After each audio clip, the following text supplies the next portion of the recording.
खबर तो इतनी सी है कि फ्रांस के अंदर 18 साल, महज 18 साल के स्टूडेंट्स के द्वारा अपने ही टीचर का गला रेत करके हत्या कर दी गई है, और वो भी एक बार फिर से नारे तकबीर अल्लाह अकबर के नारों के साथ में।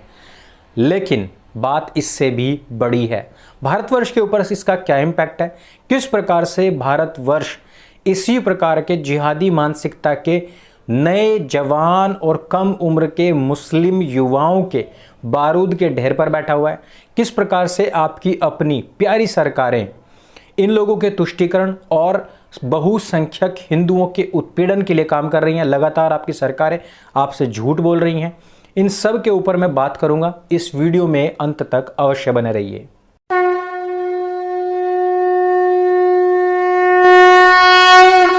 नमस्ते दोस्तों, आप सबका एक बार फिर से स्वागत है आपके अपने YouTube चैनल सत्य सनातन में। बहुत सारे मेरे मित्रों ने कहा कि इंस्टाग्राम के फेक अकाउंट्स आपके नाम से बना करके वहाँ पर पैसे मांगे जा रहे हैं, इसलिए मैं पिन कमेंट में इंस्टा का लिंक दे रहा हूँ, उसको जा कर के वहाँ पर आप फॉलो कर सकते हैं। और जो लोग हमें सपोर्ट करना चाहते हैं उसके लिए भी मैं नीचे आप लोगों को पूरी डिटेल्स दे रहा हूँ, रिजर्व पे का भी लिंक दे रहा हूँ।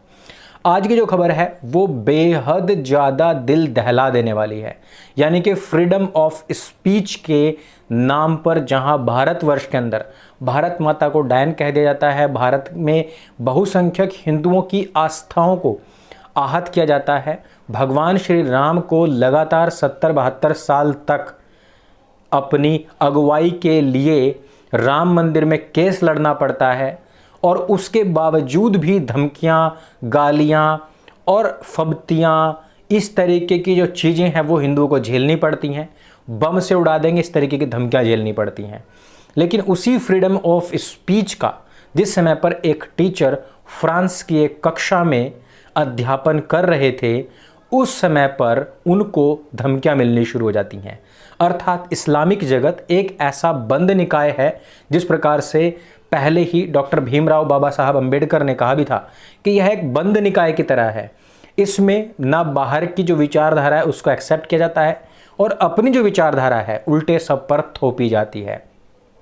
फ्रांस, जहां पर अभी 3 हफ्ते पहले शार्ली हेब्दो के 2 पत्रकारों को मार दिया गया है, जो कि हाई अलर्ट पर है, जहां पर 2015 में शार्ली हेब्दो के पूरे ऑफिस के ऊपर ही हमला करके वहां ढेर सारे पत्रकारों को मार दिया गया था। अब एक बार फिर से वहां पर धमकी दी गई, जहां लगातार आतंकवादियों के निशाने पर है पूरा का पूरा फ्रांस, जहां के राष्ट्रपति ने खुले संकेत दे रखे हैं कि हम आतंकवाद के नाम पर यहां पर फैलाई जाने वाली जरा सी भी गंद को हम एक्सेप्ट नहीं करेंगे, बर्दाश्त नहीं करेंगे। उस फ्रांस में ये सब हुआ है। फ्रीडम ऑफ स्पीच की एक क्लास में टीचर ने पहले ही कहा कि यहां पर जो लोग भी मुस्लिम हैं, जिनको भी लगता है कि उनकी भावनाएं आहत हो सकती हैं, जिनकी किताब इस प्रकार की बातों के लिए मना करती है, वो यहां से बाहर निकल करके जा सकते हैं। फिर भी वहां पर मुस्लिम लोग रुके रहे, और उसमें की एक चेचन्या का स्टूडेंट भी था और एक पाकिस्तान का स्टूडेंट भी था। इस क्लास में दिखाया यह जाना था कि फ्रीडम ऑफ स्पीच पर जब शार्ली हेब्दो ने इस्लाम के पैगंबर संस्थापक मोहम्मद का एक कार्टून बनाया था, तो उसके बाद में यहाँ किस प्रकार से फ्रीडम ऑफ स्पीच, जो कि वहाँ का नियम है, उसकी धज्जियां उड़ाते हुए इस्लामिक आतंकवादियों ने शार्ली हेब्दो के ऊपर हमला कर दिया था। जिस समय पर वहाँ मोहम्मद का कार्टून दिखाया गया, उससे मुसलमानों की भावनाएं आहत हो गई। अर्थात ये बहुत ही सिंपल सा प्रोपेगेंडा होता है। सबसे पहले जिस प्रकार हिंदुओं को अब अपने आप में देखना चाहिए, आपके भारत माता का नग्न चित्र बनाया जाता है, अन्य जितने भी देवी देवता हैं उनके नग्न चित्र बनाए जाएंगे और आप लोगों को चिढ़ाया जाएगा। जब आप उसका जवाब देंगे तो सीधे कहा जाएगा कि आपने हमारे पैगंबर या अल्लाह या हमारी पवित्र कुरान, इन सब की अवमानना कर दी है, और अब आप आ गए हैं ब्लास्फेमी के दायरे में, और अब आपका होगा कत्ल। सीधी सी बात है। तो इसी प्रकार से शार्ली हेब्दो वाला केस भी हुआ। पहले वहां के लोगों को चिढ़ाया गया, वहां के लोगों की भावनाओं को आहत किया गया, खुले ट्रक चलाए गए भीड़ के ऊपर। जब इस तरीके का जवाब दिया गया तो उसका भी जवाब फिर ब्लास्फेमी का जो सजा होती है उसके रूप में दे दिया गया। फ्रीडम ऑफ स्पीच के चैप्टर में कुछ भी पढ़ाया जा सकता है, क्योंकि उसका नाम ही है फ्रीडम ऑफ स्पीच। लेकिन यहाँ पर भावनाएं, जबरदस्ती अपनी भावनाएं आहत करवाने के बाद में खुली धमकी दी गई टीचर को। यही नहीं, स्टूडेंट की जो फैमिली मेंबर्स हैं उन लोगों के द्वारा भी। अब आप इसमें जरा ये गौर कीजिए कि जो भारत में रहने वाले मुसलमान हैं तो वो तो फिर भी 70 साल से बंटवारे के बाद यहीं रह रहे हैं, लेकिन ये वो मुसलमान थे जो पाकिस्तान से वहां गए हैं, जो चेचन्या से वहां पर गए हैं, अर्थात पूर्ण विशुद्ध रूप से या तो घुसपैठी हैं और या फिर किराएदार हैं। उन लोगों ने 10 दिन पहले टीचर को धमकी दी। अब यहां पर यह होता है कि टीचर को घेर घोट करके, जैसा कि आप लोग सभी जानते हैं कि किस प्रकार से इन लोगों के द्वारा पिछले पास्ट में हत्याएं की गई हैं, घेर घोट करके टीचर को पकड़ करके जो किचन नाइफ होता है उससे उनके धड़ जो है वो गर्दन से अलग कर दिया जाता है, इतनी बेरहमी के साथ में। अब क्या होता है कि पुलिस उनके पीछे भागती है, उनको चेतावनी देती है, लेकिन वो कहते हैं कि उन लोगों के पास में, भागने वाले स्टूडेंट्स के पास में एक सुसाइड बॉम्ब भी था जो उन्होंने अपनी चेस्ट से बांधा हुआ था। वहां पर पुलिस उनको गोली मार करके ढेर कर देती है। अब फर्ज कीजिए कि यही चीज़ जो है भारत में हुई होती तो क्या हो रहा होता? वही हो रहा होता जो कमलेश तिवारी जी के हत्यारों के साथ में हो रहा है, अर्थात बड़े बड़े संगठन उनको छुड़ाने हेतु अब केस लड़ने के लिए मैदान में आ चुके हैं, उनको पकड़ा जा चुका है, लेकिन फ्रांस की तर्ज पर गोली नहीं मारी जा रही है। जहां पर इतने सख्त नियम हैं वहां पर आतंकवादियों के ये हालात हैं भारतवर्ष में, जहां पर इन्हीं मजहबी जिहादियों को सपोर्ट करने वाली सरकारें बैठी हुई हैं, वहां पर क्या स्थिति होगी उसके बारे में आप सोच सकते हैं। अब मैं आता हूं भारतवर्ष के ऊपर। आसाम की गवर्नमेंट ने कहा कि हम सरकारी खर्चे के ऊपर कुरान नहीं पढ़ाएंगे और हमारे यहां पर जो 614 मदरसे चल रहे हैं नवंबर से उनके ऊपर ताला लटकने जा रहा है।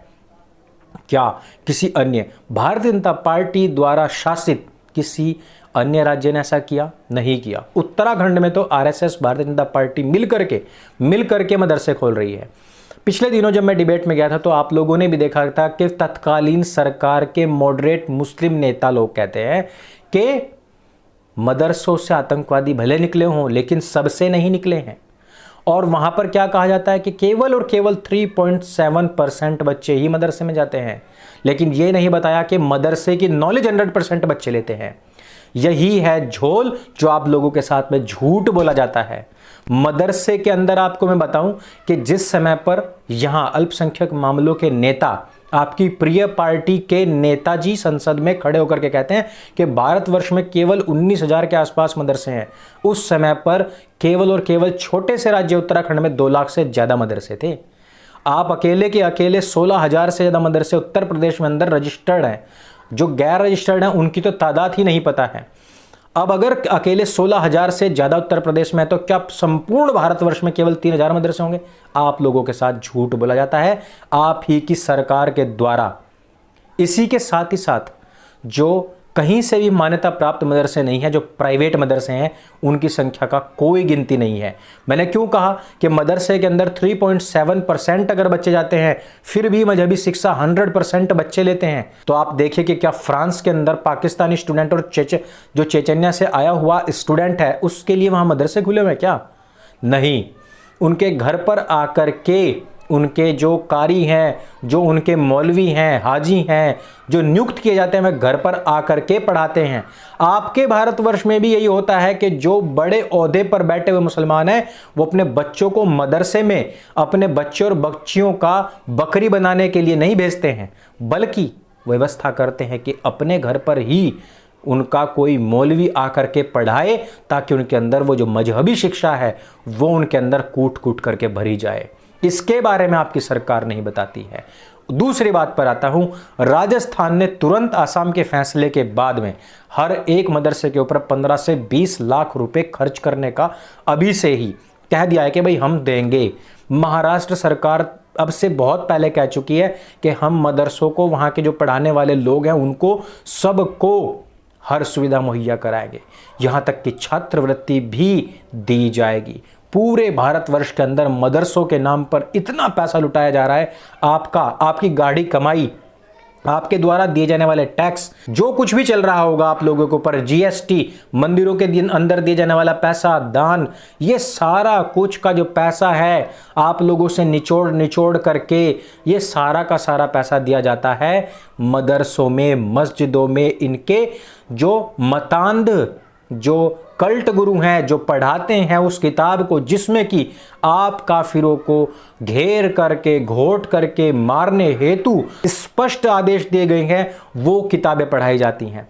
पूरे भारतवर्ष के अंदर इस समय पर तुष्टीकरण की वो राजनीति चल रही है जिससे कोई पार नहीं पा सकता है, और आपके बड़े बड़े संगठन भी उसके खिलाफ नहीं बोल सकते, क्योंकि उनको पोषित करने के लिए आपकी स्वयं की सरकारें खड़ी हुई हैं। मुझे किसी ने आज तक ब्यौरा नहीं दिया कि कितने गुरुकुलों को पालित और पोषित करती है हमारी सरकारें। इस वजह से फ्रांस से भी ज्यादा खतरा भारतवर्ष में है, क्योंकि वहां पर दलगत राजनीति करने वाले, वहां पर मजहब के ऊपर राजनीति करने वाले, वहां मस्जिदों और मदरसों पर राजनीति करने वाले लोग नहीं हैं। भारतवर्ष में आपको हर एक राजनीतिक पार्टी, हर एक हिंदूवादी संगठन के अंदर इस प्रकार के दलाल मिल जाएंगे जो उन लोगों को सपोर्ट करते हैं। इस वजह से यह जानकारी प्रत्येक व्यक्ति तक पहुंचानी अत्यंत आवश्यक है कि अपनी सभ्यता, अपनी संस्कृति को बचाने हेतु जो बचे हुए गुरुकुल हैं उनको सपोर्ट करें। अन्यथा यह जो हाल फिलहाल बची हुई स्थिति है ये भी नहीं रहेगी, और सरकारें तो आपकी कभी भी सुनने वाली नहीं हैं। वो केवल आपके मंदिरों का पैसा लूट सकती हैं, मस्जिदों से एक चवन्नी भी नहीं ले सकती हैं। यदि वीडियो आपको जानकारी से भरपूर लगे और ये एनालिसिस आपको अच्छा लगता है, इस वीडियो को सबके साथ में स्प्रेड कीजिए। इस सत्य सनातन चैनल को भी लोगों तक पहुंचाइए। मेरे संग बोले सत्य सनातन वैदिक धर्म की जय। जय हिंद, वंदे मातरम।